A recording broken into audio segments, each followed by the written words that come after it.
दोस्तों, हैदराबाद, राजस्थान और आसाम, गोवा के निकाय चुनाव के रिजल्ट के बाद अब फाइनल केरल के निकाय चुनाव रिजल्ट घोषित कर दिए गए हैं।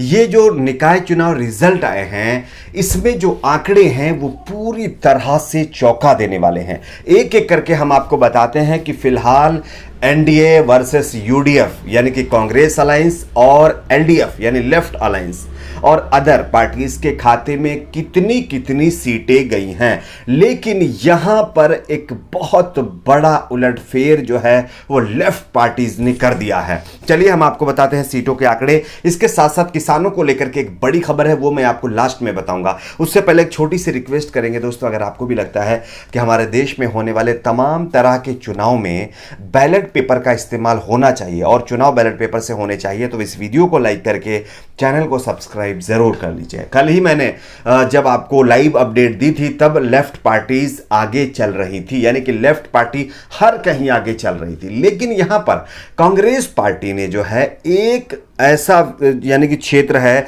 जहां पर शाम आते आते बड़ा उलटफेर करके दिखा दिया। खैर, बताते हैं कहां पर क्या है। फिलहाल 941 सीटें ग्राम पंचायत की हैं, ब्लॉक पंचायत 152 सीटें, जिला पंचायत 14, नगर पालिका 86 और नगर निगम की 6 सीटें हैं।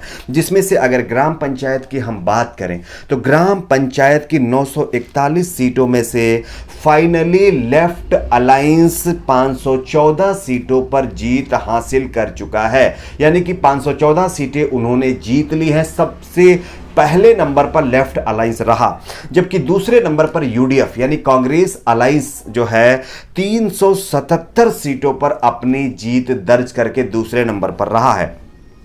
बात करते हैं एनडीए बीजेपी की, जिसने इस बार मुस्लिम कार्ड खेल दिया था केरल के अंदर। उसको कितना फायदा मिला है? एनडीए के खाते में यानी बीजेपी एनडीए के खाते में 22 सीटें गई हैं। अब हम बात करते हैं अदर पार्टीज की, तो अदर पार्टीज के खाते में भी 25 सीटें गई हैं। ये हो गए 941 सीटें जो ग्राम पंचायत थी उसका रिजल्ट। अब हम बात करते हैं ब्लॉक पंचायत की। ब्लॉक पंचायत की 152 सीटें थी। यहां पर मुकाबला बहुत कांटे का चल रहा था। स्टार्टिंग में तो लेफ्ट पार्टी का जो अलायंस है वो बहुत आगे निकल गया था, लेकिन शाम आते आते यहां पर कांग्रेस पार्टी ने एक बड़ा उलटफेर कर दिया और जो रिजल्ट फाइनली 152 सीटों का आया है ब्लॉक पंचायत का, इसमें से एलडीएफ के खाते में 35 सीटें गई हैं, यानी कि लेफ्ट अलायंस के खाते में 35 सीटें गई हैं। यूडीएफ के खाते में 45 सीटें यानी कांग्रेस अलायंस के खाते में 45 सीटें गई हैं, यानी कि लेफ्ट से 10 सीटें ज़्यादा जो है कांग्रेस अलायंस ने जीत ली हैं। बात करते हैं एनडीए की, तो एनडीए के खाते में यहां पर महज 2 सीटें गई हैं, यानी कि बीजेपी का मुस्लिम कार्ड यहां पर नहीं चला। महज बीजेपी एनडीए के खाते में 2 सीटें, अदर के खाते में एक भी सीट यहां पर नहीं गई है। अब हम बात करते हैं जिला पंचायत की 14 सीटों की। जिला पंचायत की जो 14 सीटें थीं, इसमें ऐसा लग रहा था कि बीजेपी बाजी मार सकती है, लेकिन यहां पर बीजेपी भी फिलहाल बहुत बड़ा झटका बीजेपी को लगा है। 14 सीटों में से लेफ्ट अलायंस के खाते में 10 सीटें गई हैं, यूडीएफ कांग्रेस अलायंस के खाते में 4 सीटें गई हैं, बीजेपी एनडीए 00 और अदर 00। तो ये आंकड़ा रहा है जिला पंचायत की 14 सीटों का। अब हम बात करते हैं नगर पालिका की 86 सीटों का। नगर पालिका की 86 सीटों की अगर हम बात करें तो यहां पर एलडीएफ यानी कि लेफ्ट अलायंस जो है उसने यहां पर 35 सीटें जीती हैं, ठीक है, जबकि यहां पर जो यूडीएफ है वो लगभग इसके मुकाबले बराबरी की टक्कर यहां पर रही है। बात करते हैं यहां पर एनडीए की, तो एनडीए के खाते में महज जो है यहां पर 2 से 4 सीटें बताया जा रहा है कि यहां पर रिजल्ट में गई हैं। 2 सीटों पर फिलहाल उसकी बढ़त थी, लेकिन लगभग 3 सीटें एनडीए के खाते में गई हैं, जबकि अदर के खाते में 4 सीटें यहां पर गई हैं, ठीक है। तो ये आंकड़ा हो गया है यहां पर यानी कि 86 नगर पालिका का। अगर नगर निगम की 6 सीटों की बात करें तो नगर निगम की 6 सीटों में से एलडीएफ यहां पर बाजी मार ले गई है, 5 सीटों पर जीत दर्ज की है, जबकि यूडीएफ यानी कांग्रेस अलायंस के खाते में 1 सीट, एनडीए बीजेपी के खाते में 1 भी सीट नहीं गई है और अदर के खाते में भी 1 भी सीट नहीं गई है। देखिए, ब्लॉक पंचायत का जो मैंने रिजल्ट बताया उसमें थोड़ा मिस्टेक हो गया है। ब्लॉक पंचायत की 152 सीटों में से 106 सीटों पर जो है एलडीएफ यहां पर जो है कहीं ना कहीं चुनाव जीती है, जबकि 45 सीटों पर यूडीएफ और 2 सीटों पर एनडीए चुनाव जीती है। पहले मैंने आंकड़ा 35-45 का बताया था, वो गलत था। फिलहाल ब्लॉक पंचायत में एलडीएफ यानी लेफ्ट की जीत हुई है। तो ये है आंकड़े।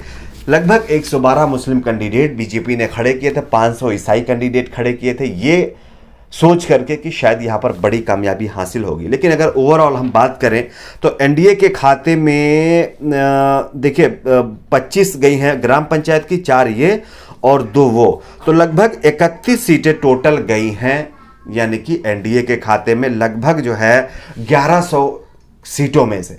तो आप समझ सकते हैं बीजेपी का ग्राफ यहाँ पर क्या रहा है फिलहाल, जो रुझान यानी कि जो रिजल्ट आए हैं उसमें। तो ये एक कहीं ना कहीं बड़ा झटका। फिलहाल बीजेपी का यहाँ पर कुछ था भी नहीं, क्योंकि बीजेपी पहले से ही यहाँ पर तीसरे चौथे नंबर की पार्टी थी, कोई किसी तरह का वोट बैंक यहाँ पर बीजेपी का नहीं था। लेकिन हाँ, इस बार बीजेपी का वोट बैंक जरूर बढ़ा है। अब बात करते हैं किसानों को लेकर के। दोस्तों, आप सभी जानते होंगे कि किसान लगातार सड़कों पर उतरे हुए हैं। खैर, नए कृषि कानूनों के विरोध में पिछले करीब 19 दिनों से बुराड़ी ग्राउंड में रह रहे किसानों ने अब सरकारी टेंट और तंबू में रहने से इनकार कर दिया है। यानी कि सरकार की तरफ से उनको सरकारी टेंट और तंबू ऑफर किए गए थे, तो किसानों का कहना है कि हमको ये सारी चीजें नहीं चाहिए। उनका कहना है कि अपने साथ लाए हुए ट्रैक्टर ट्राली में ही वो रुकेंगे और जो है रुकते हुए आंदोलन को आगे बढ़ाएंगे। उन्होंने कहा कि बिना मांग पूरी हुए वे लोग वापस नहीं जाएंगे। दिल्ली सरकार द्वारा टेंट खुलवाने का काम शुरू कर दिया गया है। दरअसल राजधानी दिल्ली के बॉर्डर पर 27 जो है नवंबर को जैसे ही किसान दिल्ली चलो का नारा देते हुए दिल्ली के बॉर्डर पर पहुंचे, तो दिल्ली के मुख्यमंत्री अरविंद केजरीवाल ने तमाम किसानों का स्वागत करते हुए बुराड़ी में निरंकारी ग्राउंड के अंदर तंबू, टेंट और बड़े बड़े शामियाने लगवा दिए थे, ताकि उसमें किसान रुके। और अब किसानों ने इस सामियाने के नीचे रुकना मुनासिब नहीं समझा। तो कहीं ना कहीं अरविंद केजरीवाल को भी किसानों ने बड़ा झटका दिया है। खैर, मोदी सरकार तो फिलहाल टेंट कहां लगवाएगी किसानों के लिए, वो तो ये कहने के ऊपर लगे हुए हैं कि ये लोग जो है विपक्ष के बैठाए हुए लोग हैं। आप सोचिए जरा आज किसानों का हाल क्या है। मैंने इससे पहले वाली रिपोर्ट में बताया है कि किस तरह से आरएसएस से जुड़े हुए किसान संगठन भी अब सड़कों पर उतर गए हैं और सरकार की मुखालिफत कर रहे हैं। ऐसी सिचुएशन में आप समझ सकते हैं कि हालात किसानों के किस तरह से हैं। आप देखिए, कागजों में यह कहा जाता है कि गेहूं की राइट 3000 करेंगे, 2000 करेंगे, 1900 कर देंगे, ऐसा कर देंगे, वैसा कर देंगे। लेकिन जो ग्राउंड रियलिटी होती है वो बिल्कुल अलग होती है।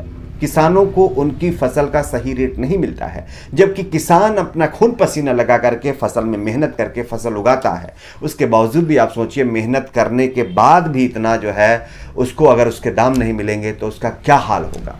खैर, आपकी इस पर क्या राय है, नीचे कमेंट बॉक्स में अपनी राय को जरूर शेयर करें। सुप्रीम कोर्ट में भी आज शायद सुनवाई है, देखेंगे क्या होता है। जैसे ही कोई अपडेट आएगी हम आप तक जरूर पहुंचाएंगे। मिलते हैं कुछ और खबरों के साथ।